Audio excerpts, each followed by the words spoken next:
Hello, welcome to Law Help. Welcome back if you've watched previous videos of mine. Today we'll be discussing precedent. Precedent is the principle originating in England and Wales, whereby if a case arises with similar facts and/or legal issues as another previously decided case, the current case must be treated in a similar way. Basically, like cases should be treated alike. My visual representation is very simplistic, but I think it represents our topic well.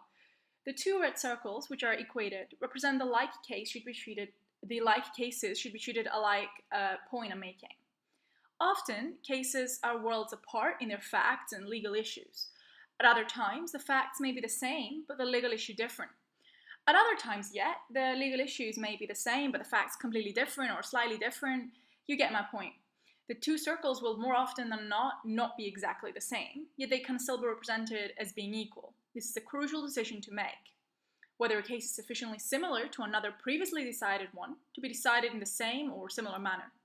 Finally, clearly the red circle and the blue rectangle are the extreme example of two cases which are just completely different and there's nothing to link them to one another. Do bear in mind that deciding whether a case should be treated in the same or in a similar manner as a previously decided case is one of the most important issues in the law. Moving on to whether it's useful to have the principle of precedent, as was mentioned in my two previous videos, this is a common law principle, not so much a civil law one.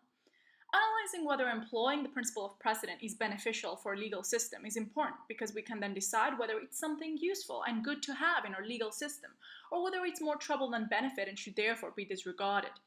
Please do bear in mind this is not an analysis to lead to a conclusion whether a common law or a civil law system is better, because for that, many more factors have to be taken into account. I will discuss the three main advantages and the three main disadvantages as I see them of the principle of precedent. Advantages. Number one, consistency, fairness. Clearly, if like cases are treated alike, there's consistency in court decisions. Consistency can be considered to be an element of fairness. Number two, certainty, predictability of the law.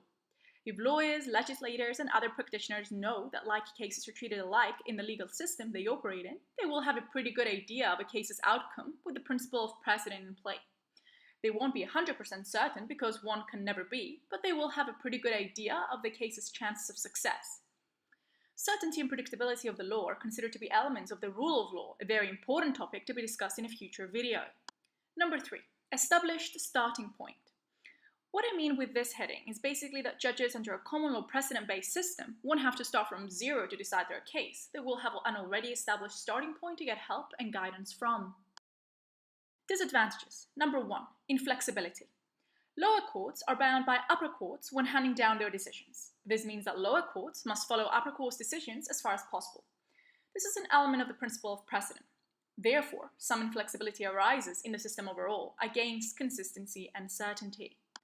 Number two, it is often argued that with the rule of precedent, a legal system stays stuck in the past, or at least does not move as quickly with the times as it should, because instead of looking forward and deciding each case arising, it looks backward to decide the case. This makes sense, but please do bear in mind that although the courts employ the rule of precedent in their decision-making approach, they do take into account other considerations as well, such as politics, public policy, current affairs, and so on. Number three, need for a mechanism of overruling. This relates to the first disadvantage I talked about not too long ago. Say that we have a case going to the lowest court of the land. There was a case before our case with similar legal issues which was decided one specific way by the court right above the lowest court in hierarchy. Is the lowest court bound by the upper court's decision? Yes. The lowest court decides our case similarly to the previously decided case by the upper court. Say that the claimant wins, the defendant appeals the decision, and our case finds itself in the hands of the upper court. The upper court has now decided that the facts of this particular case call for a change in precedent and the law. It needs a mechanism of overruling because otherwise it would have to follow its own previous decision, which in these circumstances, if followed, would lead to injustice. Let me know if you found this video helpful by leaving a comment saying so, or asking me any questions, thumbing up the video and clicking the red subscribe button below to follow my channel and stay informed of new uploads. Thank you for watching.